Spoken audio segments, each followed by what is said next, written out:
திருமறை நேரம் பைபிள் அவர் presented by the National Bible College. கிறிஸ்துவின் சபையார் உங்களை வாழ்த்துகிறார்கள். வாழ்த்துக்கள். திருமறை நேரம் நேயர்களே, இயேசு கிறிஸ்துவின் இனிய நாமத்திலே உங்கள் யாவரையும் அன்போடு கூட வரவேற்கிறோம். பிரியமானவர்களே, இந்த தேவனுடைய வாக்கியங்களை இப்பொழுது ஆதியாமத்திலிருந்து நாம் நிறைய விஷயங்கள் படிச்சுட்டே வரோம் இல்லையா? அதில் மீட்பின் திட்டத்தை பற்றி நாம் ஒவ்வொரு முறையும் சொல்கிறோம். அதனால் உங்களுடைய மீட்பு, உங்களுடைய ஆத்தும மீட்பை பற்றியும் நீங்கள் தனிப்பட்ட விதத்தில் சிந்திங்க. இதை வெறும் உங்களுடைய வசன அறிவாக மாத்திரம் நிறுத்தாமல் உங்கள் ஆத்மாவுக்கு பிரயோஜனமான சத்தியமாக நீங்கள் பர்சனலாக நீங்கள் கவனிங்க. இதை தான் நான் உங்களுக்கு மிக முக்கியமாக இன்றைக்கி ஞாபகப்படுத்த விரும்புகிறேன். இப்பொழுது மோசேயின் மூலமாக இஸ்ரவேல் ஜனங்களை வழிநடத்தி கொண்டு வந்த தேவன், அங்கே ஒரு விஷயத்தை நாம் கவனிக்கணும். பஸ்கா என்கிற ஒரு வார்த்தையை இதுக்குள்ளே நீங்கள் கவனிக்கலாம். பாஸ் ஓவர் என்று சொல்லுவாங்க இல்லையா?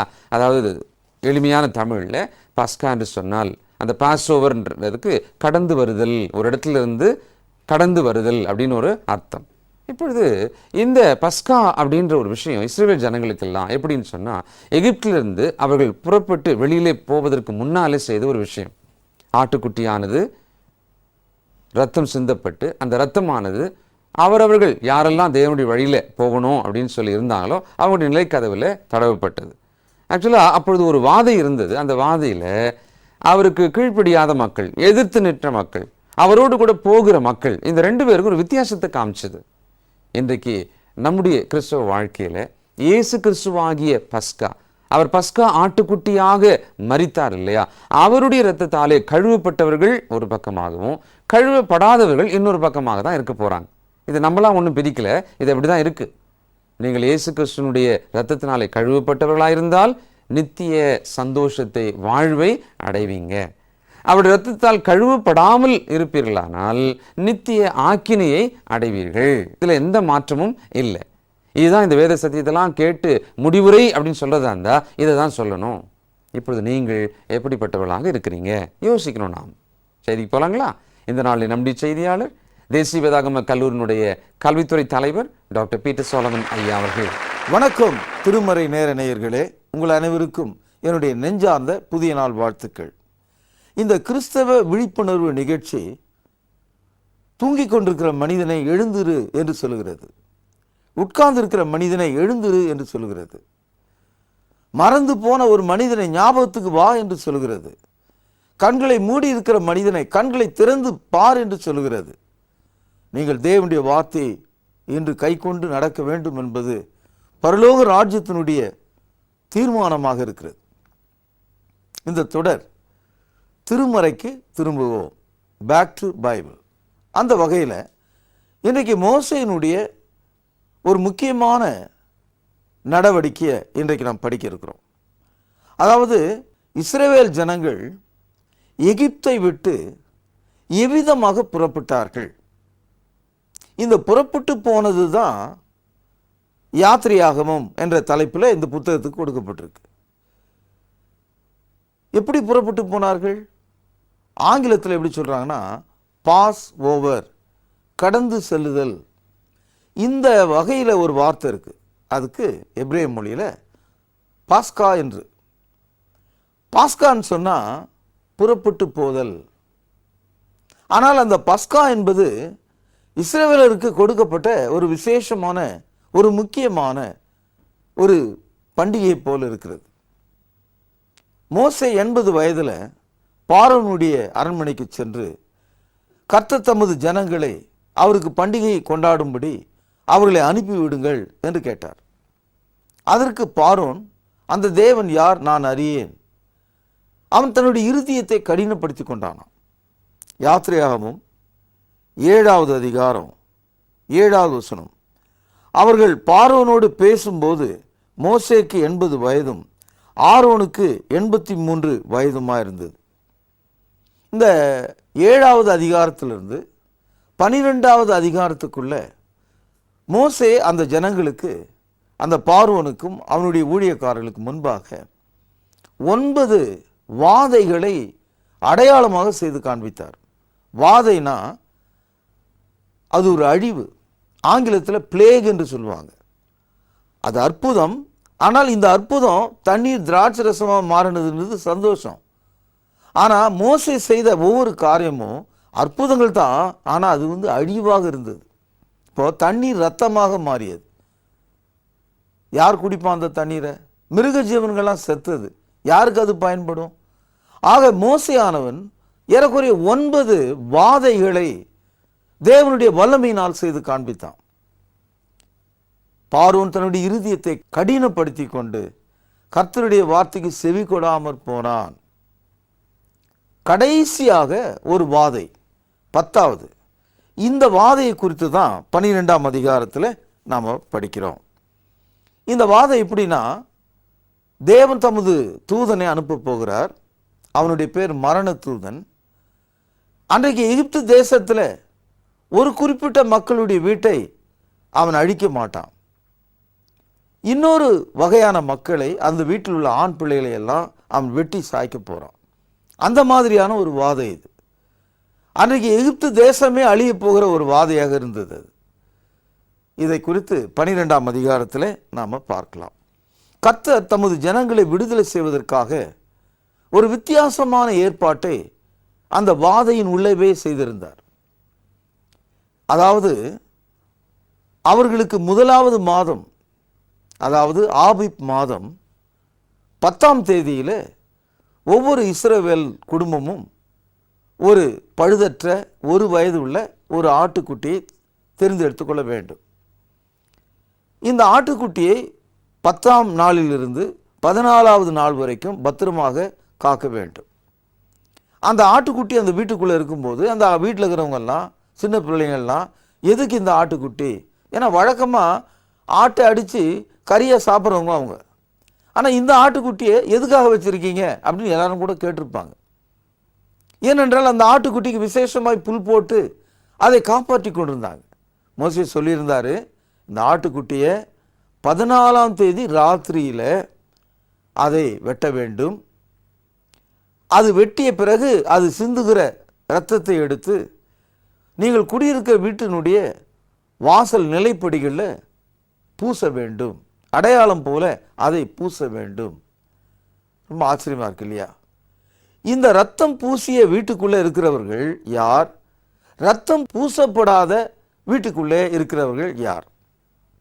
அன்றைக்கு 6 லட்சம் ஆண்களாகவும் அதற்கு மேலே பிள்ளைகளும் குழந்தைகளும் இருந்த இந்த இஸ்ரவேலர்கள் அனைவரும் இந்த பஸ்கா என்று சொல்லப்படுகிற இந்த உடன்படிக்கைக்கு, தேவனுடைய வார்த்தைக்கு, இந்த பண்டிகைக்கு தங்களை காத்துக்கொள்ளும்படி அனைவரும் கீழ்ப்படிந்தார்கள்.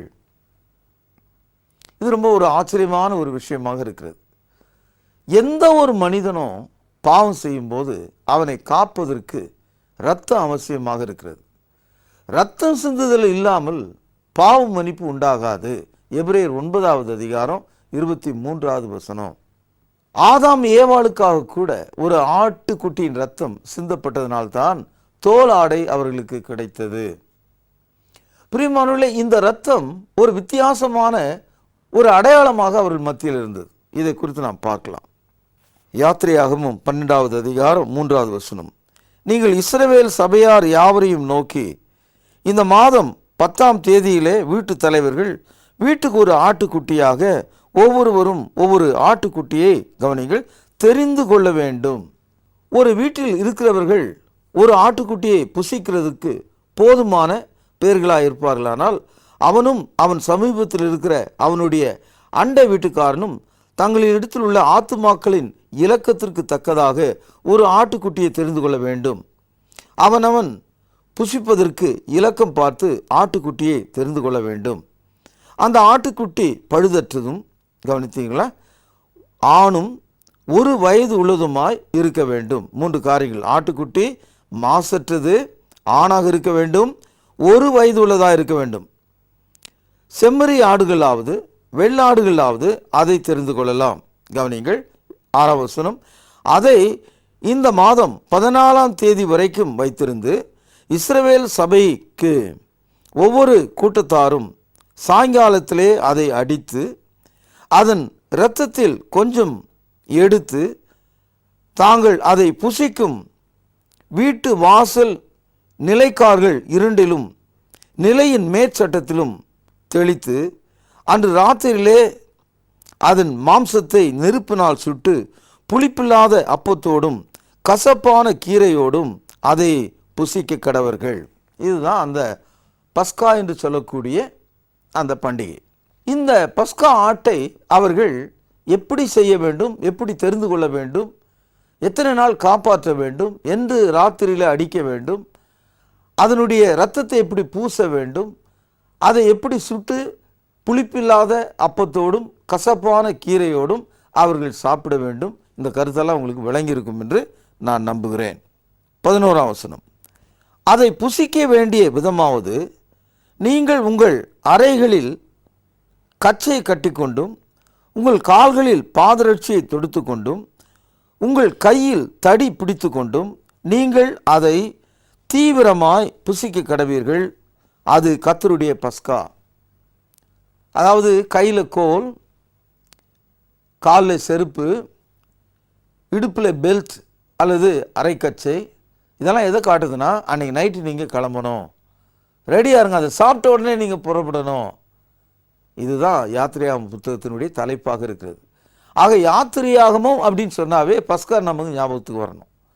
பஸ்கா என்று சொன்னாலே புறப்பட்டு போதல். புறப்படுங்கள், தேவனுடைய ஜனங்களை தேவன் புறப்பட செய்கிறார். அசுத்தத்திலிருந்து பரிசுத்தத்திற்கு அவர்களை புறப்பட செய்கிறார். அது மாத்திரம் அல்ல, இந்த பஸ்கா பண்டிகை அவர்கள் இயேசு கிறிஸ்து வரைக்கும் 1500 ஆண்டுகள் அதை வருடந்தோறும் அவர்கள் கொண்டாடினார்கள். அதை 14ஆம் வசனத்தில் நீங்கள் பார்க்கலாம். அந்த நாள் உங்களுக்கு நினைவு கூறுதலின் நாளாக இருக்க கடவுது. அதை கர்த்தருக்கு பண்டிகையாக ஆசீர்ப்பீர்களாக. அதை உங்கள் தலைமுறை தோறும் நித்திய நியாயமாக ஆசரிக்க கடவர்கள். ஆக ஒரு நியமமாக, ஒரு கட்டளையாக, அது ஆண்டுதோறும் செய்யப்பட வேண்டிய ஒரு பண்டிகையாக இஸ்ரவேலர்களுக்கு கொடுக்கப்பட்டது. இப்போ இஸ்ரவேலர்களுடைய பிள்ளைகள் கானானுக்குள் வந்த பிறகு இது ஏன் இப்படியெல்லாம் செய்கிறீங்க, ஏன் இந்த ஆட்டுக்குட்டியை இந்த மாதம் 10ஆம் தேதி பிடிச்சு 14ஆம் தேதி வரைக்கும் வச்சிருந்து நடு இரவில் கொன்று ஏன் இந்த மாதிரி இந்த அப்பத்தையும் இந்த மாம்சத்தையும் நீங்கள் சாப்பிட்றீங்கன்னு உங்கள் பிள்ளைகள் கேட்பாங்க. அவர்களுக்கு நீங்கள் எப்படி அடிமை தேசமாகிய எகிப்திலிருந்து தேவன் உங்களை விடுதலையாக்கினார் என்பதை உங்கள் பிள்ளைகளுக்கு நீங்கள் சொல்ல வேண்டும் என்று சொன்னார். வாசிப்போம் 26ஆம் வசனம் 12ஆம் அதிகாரம். அப்பொழுது உங்கள் பிள்ளைகள் இந்த ஆராதனையின் கருத்து என்ன என்று கேட்டால் இது கர்த்தருடைய பஸ்காவாகிய பலி என்று நீங்கள் அவர்களுக்கு சொல்லுங்கள். ஆக இந்த பஸ்கா அன்று அவர்கள் செய்த போது அதே போல அந்த இரத்தத்தை எடுத்து அவர்கள் பூசி அவர்கள் ஆயத்தமாக இருந்த போது தேவன் தமது மரண தூதனை அனுப்பி ஒரு அற்புதமான முறையில் எகிப்து தேசத்தில் உள்ள இரத்தம் பூசப்படாத வீடுகளில் இருந்த அனைத்து தலைச்சன் பிள்ளைகளையும் கொன்று போட்டார். பார்வோனுடைய வீட்டிலே அவனுடைய தலைச்சன் பிள்ளையும் செத்து போனது. எகிப்து முழுவதும் ஓ என்று அலறி அழ ஆரம்பித்தது. அந்த ராத்திரி தான் எகிப்தியர்களுக்கு புத்தி வந்தது, பார்வோனுக்கு புத்தி வந்தது, அவங்களுடைய கடினமான மனது உடைந்தது. உடனே அவர்கள் அங்கள் தேசத்தில் இருந்த இஸ்ரவேலர்களை பார்த்து புறப்பட்டு போங்கள், புறப்பட்டு போங்கள், இங்கே நீங்கள் இருக்க வேண்டாம் என்று சொன்னார்கள். அவர்கள் போகும்போது இஸ்ரவேலர்கள் அந்த எகிப்தியரை பார்த்து எங்களுக்கு பொன்னையும் வெள்ளையும் ஆட்டையும் மாட்டையும் கொடுங்கள் என்று கேட்டபோது அதையும் கூட அவர்கள் கொடுத்தார்கள். இதுவரைக்கும் பிச்சைக்காரர்களாக, ஏழைகளாக, அடிமைகளாக இருந்த அந்த இஸ்ரவேலர்கள் அவர்கள் புறப்பட்டு போகும் அந்த கடைசி இரவில் ஐஸ்வர்யவான்களாக மாற்றப்பட்டாங்க. எல்லாத்தையும் அள்ளிட்டு இஸ்ரவேலர்கள் கால்நடையாக அவர்கள் புறப்பட்டு போனார்கள். இந்த பஸ்காவில் எத்தனை காரியங்கள் அடங்கியிருக்கிறது என்று பாருங்கள். யாத்திரையாகவும் 12வது அதிகாரம் 35வது வசனம், கையில் பேனாந்தா அடிக்கோடு இடுங்கள். மோசே சொல்லியிருந்தபடி இஸ்ரவேல் ஜனங்கள் எகிப்தியரிடத்திலே வெள்ளி உடைமைகளையும் பொன் உடைமைகளையும் வஸ்திரங்களையும் கேட்டார்கள். கர்த்தர் ஜனங்களுக்கு எகிப்தியரின் கண்களில் தயவு கிடைக்கும்படி செய்தார். கேட்டதை அவர்கள் கொடுத்தார்கள். இவ்விதமாய் அவர்கள் எகிப்தியரை கொள்ளையிட்டார்கள். 37ஆம் வசனம், இஸ்ரவேல் புத்திரர் ராமேசை விட்டு கால்நடையாய் பிரயாணம் பண்ணி சுக்கோத்துக்கு போனார்கள். அவர்கள் பிள்ளைகள் தவிர 6 லட்சம் புருஷராக இருந்தார்கள். கவனிச்சிங்களா? பெண்களுடைய கணக்கு சொல்லப்படல, பிள்ளைகளுடைய கணக்கு சொல்லப்படல, புருஷருடைய கணக்கு மட்டும் 6 லட்சம் பேர். 6 லட்சம் பேருக்கு தாயாகவும் மனைவியாகவும் எத்தனை பேர் இருந்தாங்க நமக்கு தெரியல. எவ்வளோ பிள்ளைகள் இருந்தாங்க நமக்கு தெரியல. A great nation was born, a great nation is on march. அவர்கள் நடக்க ஆரம்பித்தாங்க. ஒரு தேசம் நடக்கிறது, ஒரு தேசம் பிறந்திருக்கிறது. அவர்கள் அடிமைதான வீடாகிய எகிப்திலிருந்து புறப்பட்டாங்க. 40வது வசனம், இஸ்ரவேல் புத்திரர் எகிப்திலே குடியிருந்த காலம் 430 வருஷம். இந்த 430 வருஷம் வந்து முடிகிற அதே நாளில், எக்ஸாக்டாக அந்த ராத்திரியில் தான் இந்த பஸ்கா பண்டிகை அவர்கள் அனுசரித்து 6 லட்சத்துக்கும் அதிகமான ஆண்களும் பிள்ளைகளும் பெண்களுமாய் அவர்கள் புறப்பட்டு போனார்கள். பிரியமானவர்களே, இந்த வகையில் இயேசு கிறிஸ்துவை குறித்து நாம் சில தகவல்களை படிக்க வேண்டும். 1 பேதுரு 1வது அதிகாரம் 19வது வசனம், குற்றமில்லாத மாசற்ற ஆட்டுக்குட்டியாகிய கிறிஸ்துவின் விலையேறப்பெற்ற இரத்தத்தினாலே மீட்கப்பட்டீர்கள் என்று அறிந்திருக்கிறீர்களே. அதாவது இஸ்ரவேலர்களை தேவன் மீட்கும் போது ஒரு ஆட்டுக்குட்டியை, 1 வயது உள்ள பழுதற்ற தெரிந்து கொள்ளப்பட்ட ஒரு ஆட்டை அவர் தெரிந்து கொண்டார். ஆனால் நம்மை, இந்த உலகத்தில் உள்ள எல்லா மனுஷரையும் மீட்பதற்கு தேவன் ஒரு ஆட்டுக்குட்டியை கொடுத்துருக்கார். இந்த ஆட்டுக்குட்டி வீட்டுக்கு ஒரு ஆட்டுக்குட்டி போல இல்லை. இஸ்ரவேலர்கள் வீட்டுக்கு ஒரு ஆட்டுக்குட்டியை தெரிந்து கொண்டாங்க. ஆனால் உலகத்துக்கான ஆட்டுக்குட்டியாக இயேசு இருக்கிறார். பாருங்கள், குற்றமில்லாத மாசற்ற ஆட்டுக்குட்டியாகிய கிறிஸ்துவின் விலையேறப்பெற்ற இரத்தத்தினாலே மீட்கப்பட்டவர்களாக இருக்கிறீர்கள். 1 பேதுரு 2வது அதிகாரம் 4வது வசனம், மனுஷரால் தள்ளப்பட்டதாயினும் தேவனால் தெரிந்து கொள்ளப்பட்டதும் விலையேற பெற்றதுமா இருக்கிற ஜீவனுள்ள கல்லாகிய அவரிடத்திலே சேர்ந்தவர்களாகிய நீங்கள். இந்த இடத்துல தேவன் தெரிந்து கொண்ட கல் அல்லது தேவன் தெரிந்து கொண்ட ஆட்டுக்குட்டி. இஸ்ரவேலர்கள் அவர்கள் பார்த்து தெரிந்து கொண்டார்கள் ஒரு ஆட்டுக்குட்டியை. ஆனால் நம்முடைய ரட்சிப்புக்கு தேவன் தமது குமாரனை தெரிந்து கொண்டார். புரியுதா உங்களுக்கு? இப்போ எபிரேயர் 2வது அதிகாரம் 14வது வசனத்தில், ஆதலால் பிள்ளைகள் மாம்சத்தையும் இரத்தத்தையும் உடையவர்களாய் இருக்க, பிள்ளைகள் என்பது நீங்களும் நானும், அவரும் அவர்களைப் போல மாம்சத்தையும் இரத்தத்தையும் உடையவரானார். இங்கே அவர் என்பது இயேசு கிறிஸ்துவை குறிக்கிறது. மரணத்துக்கு அதிகாரியாகிய பிசாசானவனை தமது மரணத்தினாலே அழிக்கும்படிக்கும், ஜீவகாலம் எல்லாம் மரண பயத்தினாலே அடிமைத்தனத்துக்குள்ளானவர்கள் யாவரையும் விடுதலை பண்ணும்படிக்கும் அப்படியானார். எப்படியானார்? அவர் தெரிந்து கொள்ளப்பட்ட ஒருவராக. இயேசு மாம்சமாய் வந்ததினால 2 காரியங்கள் நடக்குது. இயேசு நம்மை போலவே இருக்கிறார், மாம்சத்தையும் இரத்தத்தையும் உடையவராக இருக்கிறார். பிசாசின் அதிகாரத்தை ஒழிக்கும்படியாக வருகிறார். மரண பயத்திலே அடிமைப்பட்டவர்களை விடுதலையாக்கும்படியாக வந்தார். அன்றியும் அவர் தேவ தூதருக்கு உதவியாக கை கொடாமல் ஆபிரகாமின் சந்ததிக்கு உதவியாக கை கொடுத்தார். இந்த பைபிளை நாம் படிக்கும்போது, சாத்தான் என்பவன் ஒரு காலத்தில் தேவ தூதனாக இருந்தவன். தேவ தூதன் விழுந்து சாத்தானாகத்தான் மாறிவிட்டான். ஆனால் அந்த சாத்தானை மறுபடியும் மனம் திரும்ப செய்து அவனுக்கு ஒரு ரட்சிப்பை கொடுக்க, அவனுக்கு ஒரு உதவி செய்ய தேவன் விரும்பவில்லையாம். அவர் தேவ தூதருக்கு உதவி செய்ய கை கொடுக்காமல் ஆபிரகாமினுடைய சந்ததி என்று சொல்கிறார். இந்த இடத்துல ஆபிரகாமினுடைய சந்ததினா இயேசு கிறிஸ்து மேலே விசுவாசம் வைக்கிற மக்கள் என்றால், தேவன் ஆபிரகாமை பார்த்தபோது அவன் தேவன் சொல்லியவைகளை எல்லாம் விசுவாசிக்கிறவனாக இருந்தான். ஆகவே தேவன் அவனுடைய விசுவாசத்தை நீதியாக எண்ணினார். அதுபோல உலகத்தின் பாவத்தை சுமந்து தீர்க்கிற, உலகத்தின் மக்களை ரட்சிக்கிற, மீட்கிற இயேசுவின் இரத்தத்தை விசுவாசிக்கிறவர்களுக்கு உதவியாக இருக்கும்படி தேவன் இப்பொழுது இந்த உதவியை நமக்கு செய்திருக்கிறார். அப்போஸ்தலர் நடபடிகள் 2வது அதிகாரம் 22 முதல் சில வசனங்களை நான் வாசிக்கிறேன். இஸ்ரவேலரே, நான் சொல்வதை கேளுங்கள், நீங்கள் அறிந்திருக்கிறபடி கவனியுங்கள். நசரேயனாகிய இயேசுவை கொண்டு தேவன் உங்களுக்குள்ளே பலத்த செய்கைகளையும் அற்புதங்களையும் அடையாளங்களையும் நடப்பித்து அவைகளினாலே அவரை உங்களுக்கு வெளிப்படுத்தினார். அப்படி இருந்தும் தேவன் நிர்ணயித்திருந்த அந்த வார்த்தையை அடிக்கோடிடுங்கள்.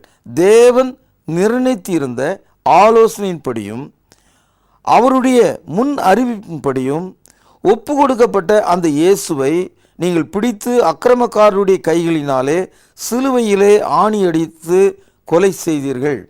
அதாவது எப்படி பஸ்கா ஆட்டை தேவனுடைய வார்த்தையின்படி தெரிந்து கொள்ளுதலின்படி அந்த இஸ்ரவேலர்கள் தேர்ந்தெடுத்து அதை முறையாக 14ஆம் தேதி நடு இரவிலே கொன்று அதன் இரத்தத்தை வாசல்களின் படிகளிலும் நிலைப்படிகளிலும் பூசினார்களோ, அதே போல தேவன் தமது ஆலோசனையின்படியும் நிர்ணயத்தின்படியும் இயேசு கிறிஸ்துவை உலகத்தின் பாவங்களை சுமந்து தீர்க்கிற ஆட்டுக்குட்டியாய் கொடுத்த போது அவரை பிடித்து சிலுவை மரத்திலே அக்கிரமக்காரருடைய கைகளாலே நீங்கள் கொலை செய்தீர்கள்.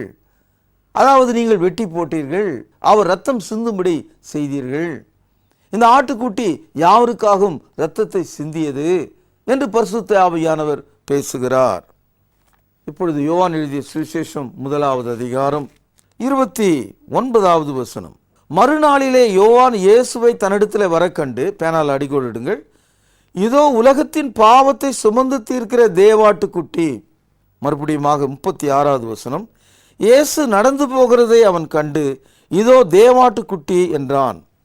அதாவது தேவனுடைய ஆட்டுக்குட்டி போல தெரிந்து கொள்ளப்பட்டவராக, பழுதற்றவராக, மனுஷருடைய அக்கிரமங்களுக்காக மரிக்கிற ஒரு ஆட்டுக்குட்டியாக, உலகத்தினுடைய பாவங்களை சுமந்து தீர்க்கிற ஒரே ஆட்டுக்குட்டியாக இயேசு இருக்கிறார்.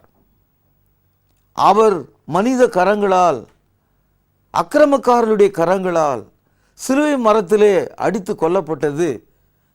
பஸ்கா ஆட்டுக்குட்டி இஸ்ரவேலுக்காக, ஒரு குடும்பத்துக்காக கொல்லப்பட்டது போல உலகத்தினுடைய பாவத்துக்காக, உலகத்தில் உள்ள மக்களுக்காக இயேசு கொல்லப்பட்ட ஆட்டுக்குட்டியாக இருக்கிறார்.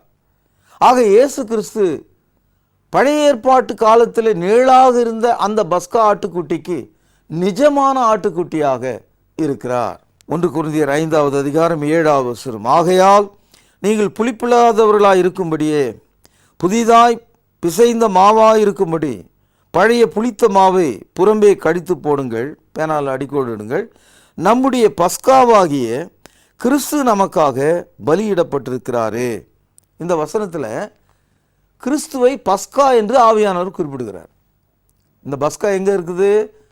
யாத்திரையாகமும் 12வது அதிகாரத்தில் 430 வருஷம் முடிந்த அந்த வேளையில் எகிப்து தேசத்திலிருந்து புறப்பட்ட 6 லட்சத்துக்கும் அதிகமான ஆண்களும் பெண்களும் பிள்ளைகளும் நிறைந்த ஒரு சமுதாயத்தின் மத்தியில் குடும்பத்துக்கு ஒருவராக தெரிந்து கொள்ளப்பட்ட ஒரு ஆட்டுக்குட்டியை அவர்கள் அடித்து அதன் இரத்தத்தை வாசலின் நிலைப்படிகளை பூசி அதை சுட்டு கசப்பான கீரையோடும் புளிப்பில்லாத அப்பத்தோடும் சாப்பிட்டார்களே, அவர்கள் புறப்படும் அந்த நாளில் அந்த பஸ்காவோடு கிறிஸ்துவை மெய்யான பஸ்கா என்று இப்பொழுது ஆவியானவர் சொல்லுகிறார். அதுபோல இன்றைக்கும் பாவ உலகத்தில், பாவத்தில் அடிமைப்பட்டிருக்கிற எந்த ஒரு மனிதனும் எகிப்திலிருந்து விடுதலையாகி புறப்பட்டு போனது போல நீங்களும் இயேசு கிறிஸ்துவினுடைய இரத்தத்தினாலே புறப்பட்டு போகலாம்.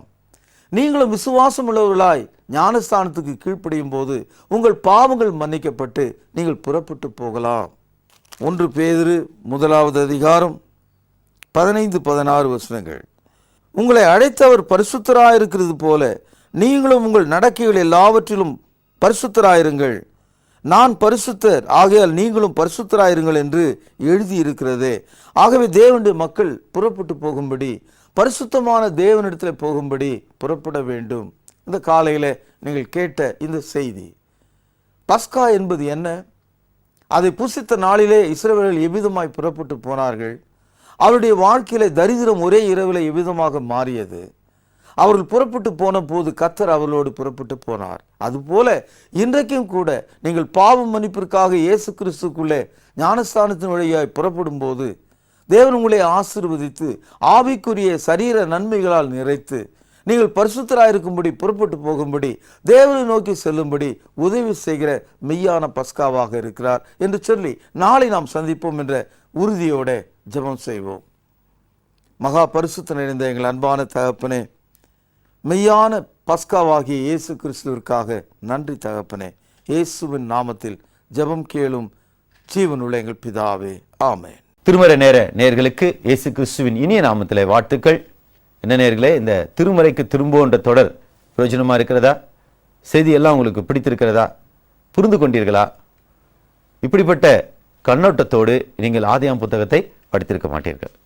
இப்பொழுது யாத்திராகம் புத்தகத்திலிருந்து செய்தியை நீங்கள் படித்துக் கொண்டு வருகிறீர்கள். எப்படியாக இஸ்ரவேல் மக்கள் எகிப்தின் அடிமைத்தனத்திலிருந்து விடுதலையானார்கள் என்று இன்று நீங்கள் படித்தீர்கள். கேள்வி இதுதான்: பஸ்கா ஆட்டுக்குட்டியின் ரத்தம் எங்கே பூசப்பட வேண்டும்? எதற்காக பூசப்பட வேண்டும்? கேள்வி மீண்டும் சொல்கிறேன், எழுதி சிந்தித்து சரியான பதிலை எழுதுங்கள். பஸ்கா ஆட்டுக்குட்டியின் ரத்தம் எங்கே, எதற்காக பூசப்பட வேண்டும்? சரியான பதிலுக்கு நல்ல பரிசுகள் உண்டு. உங்கள் முகவரிகளை எழுதும் பொழுது முழுமையாக எழுதுங்கள். பின்கோடு தவறாமல் எழுதுங்கள். தொலைபேசி அல்லது செல்போன் எண் இருந்தால் குறிப்பிடுங்கள். அது மட்டுமல்ல, வீட்டில் இருந்தபடியே ஓய்வு நேரங்களிலே அமைதியாக கர்த்தருடைய வார்த்தைகளை படிக்க அடிப்படை வேதாகம பாடங்களை எங்களிடத்திலிருந்து பெற்றுக்கொள்ளுங்கள். தமிழ், ஆங்கில மொழிகளில் கிடைக்கும்.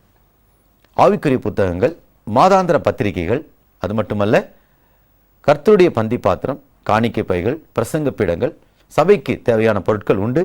தொடர்பு கொள்ளுங்கள். நீங்கள் சென்னையில் இருக்க நேர்ந்தால் எங்களோடு ஆதி கிறிஸ்தவர்கள் செய்த புதிய ஏற்பாட்டு தொழுகை செய்ய அழைக்கிறோம். தேவ கிருபையும் சமாதானமும் இந்த நாள் முழுவதும் உங்கள் அனைவரோடும் இருப்பதாக. தொடர்பு கொள்ள வேண்டிய முகவரி: திருமறை நேரம், 58 சர்ச் தெரு, குமரன் நகர், சென்னை 6,82,000. தொலைபேசி எண் 044255000882. செல்போன் 9385500882.